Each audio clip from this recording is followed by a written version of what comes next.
ang kuwit ng balat sa akin. Dahil ay ipagsapalaran sa mga at talagang pinagulan kaya ng magic ng saga.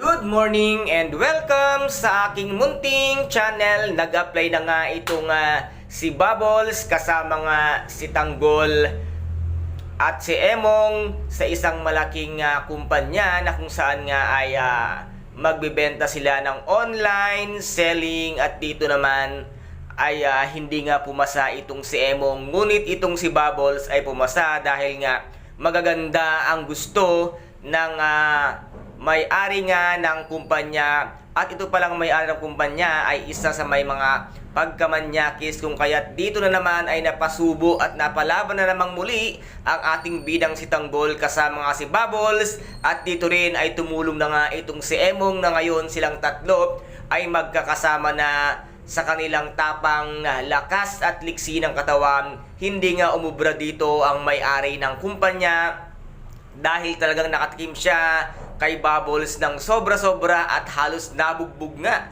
ang lahat nga ng mga tauhan ng may-ari ng kumpanya dahil sa sobrang manyak niya.